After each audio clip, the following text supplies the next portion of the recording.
Hi, my name is Satu Namve. Hey, I recorded this video so many times and I really just want to get this done. Pray for me.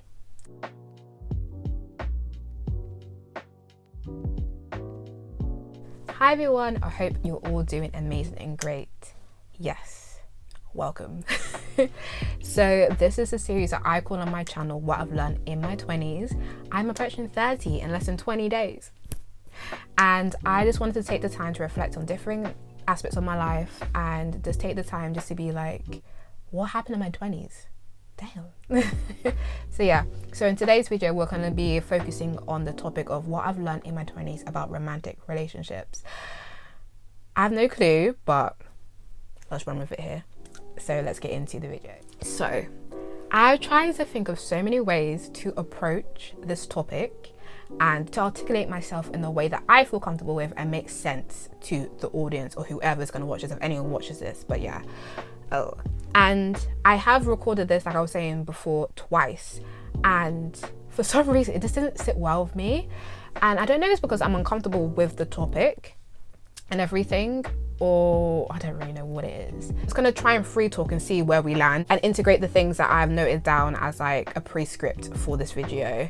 So let's go. Let's start with what I thought about romantic relationships when I was younger was definitely romanticized to a certain degree, because the only type of exposure I had to romantic relationships was either my parents or TV. And definitely TV and movies and media portrayed romantic relationships to be very passionate, very connection and chemistry driven, and just unrealistic to a certain degree. And I really did feel that in order to have a healthy and productive relationship, everything had to be amazing all the time, and that is not the case. And I think definitely within my 20s I've learned that in romantic relationships, to be more specific, there is so much growing to do. And I think I didn't realize that when you're in a romantic relationship, there's going to be a level of yourself that's going to be exposed that you do not realize. And I can definitely say that happened to me, especially within my last relationship that I just had when I was 26 to 27. Especially a lot of things that I didn't know that I had to deal with. It really showed me how I communicate, how I process information, but also how I react in certain situations and everything. But yeah, and you don't really get shown that. You can only truly experience it. That's what I can say, unless you are quite open with others around you that have been in long-term relationships to go to and support and everything. Support you. So yeah, so that kind of like ties into the first point that I noted down in my notes, is that it all starts with you, and understanding that you definitely need to still have your own identity when you're going into a relationship, and remembering that before this person or people's, you had a life before that made you interesting, and also you had your own support system. And I think the beautiful thing about having two individuals of their own means that you can come together, share, learn, but also grow together and everything, and create your own together. And that's only creating more of an addition to your life and not being your whole life. More is more, and more is great, right? Exactly. So yeah, that's what I would say. And I think definitely, like I was saying earlier, the call to be vulnerable and open is so important, but it is difficult. So that's definitely things that I've learned when it comes to the self. Yeah, the self. And I think also just understanding where you're starting at as well, most importantly, and making that clear to your partner or your future partner, whoever you're interested in at the time. Just being clear with where you're starting at, and so you both have an idea and understanding where you can both go together, or even if that person or peoples want to be involved in you. And that kind of segues into the next thing that I've learned, which I feel like is self-explanatory, which is communication. But I feel like what I really want to touch on when it comes to communication is intention. I really feel like this is so important and something that I live by, And it's so important that I've learned in my 20s, honestly. You have to come in with the intention of being honest and transparent about what you want out of this situation, and just be honest. Doesn't hurt. I had to learn this. Settling just because you just want someone and want to feel a connection doesn't justify me compromising what I want out of a situation and everything. It kind of helps to be able to know off the rip what both of you guys want and understanding where you're starting from. See how it connects. And basically, what do you want realistically? And if you don't know what you want, say what you don't want and kind of move that way. And I think that's what I definitely learned along the way in all aspects of my life. If you don't know what you want, at least have an idea what you don't want. I've seen a lot for some reason. I don't know what it is. Like, people get into these long ass relationships and the topic of children come up and they're like, one doesn't want one, the other person does. And I'm just like, how did we get this far? Because the topic of starting a family is very, very important. So yeah. Would you rather 15 minutes of uncomfortability or 15 years being in a relationship where you're avoiding so many things? I don't want that. And I think that's what I definitely learned. Hi, it's me editing, so I hope everyone's doing amazing. So I just want to also add in that, of course, people can change their minds throughout the duration of a relationship about things that they connected on and agreed on, like, for example, having children, and throughout the relationship they can change their mind. But I think the key here thing that I'm just trying to explain is about having transparency and openness and honesty when it comes to conversations about big milestone situations and things that are life-changing to the people involved in the situation. So yeah, I understand that things can change, people's minds can change, but my thing here is being open and honest. So yes, and yes, I know what you're thinking, this video is shit, but I'm still going to post it because it's part of my progress. Thank you. Enjoy.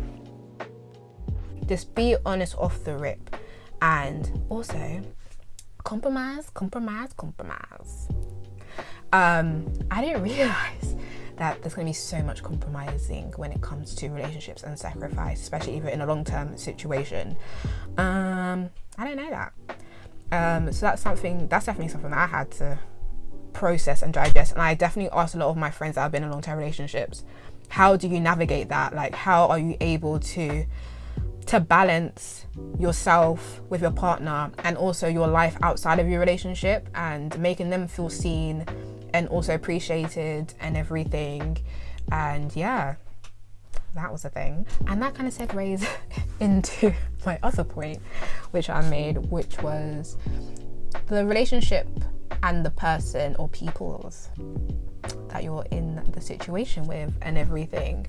Oh my god, this is a big one. Like, your relationship is not always going to be fun, and it goes in cycles. And yeah, I feel like it's kind of self-explanatory when you say it out loud, but I feel like in the moment for me, definitely, I didn't really deepen that as we grow and develop, your relationship will grow and develop too, and enter cycles. Can it be different to how it started? And yeah. Hi, so I didn't realise I didn't segue into the next point that I was trying to make. So in this section, I'm talking about compatibility and going for someone that complements you, basically, and everything.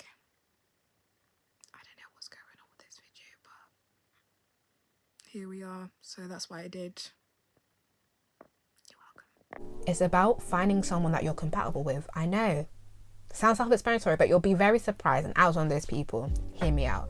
I was just so desperate when I was younger to have someone that was exactly like me, just because I felt very misunderstood when I was younger. And also I just wanted someone that wanted similar interest in me, that was exactly like me. I don't know why, but that's just how I felt. And I didn't realise as young as Satu that you can still have someone in your life that's romantically involved with you, that can still have the same interests as you, but be a completely different personality to you, that is complementary of your personality and who you are as an individual, and balances you out. And also where you have strengths, they have weaknesses, and where they have strengths, you have weaknesses, and being able to do a dance with each other and meet each other where you're at and everything. And I feel like compatibility is so important, and I champion that more now than connection and everything. But what I can just definitely say, just in general, just about things that I've learned in my 20s, is about relationships, is definitely that we're all just trying to figure out what works for us, really. And every relationship is so different, and I've definitely learned that. That's the main thing I've learned out of everything, is the fact that the way that you want to be loved is something that is so unique to you, and who is anyone to tell you that that is not right? And when I say that, I mostly say that when it comes to unorthodox relationships or alternative ways of experiencing a romantic relationship. So people that are in polyamorous situations, people that are in open relationships and everything. I feel that I've met a lot of people in my 20s, I was actually in my later 20s, that have been in those type of arrangements or relationships, and it's been a very great eye-opening situation for me to actually see and stuff.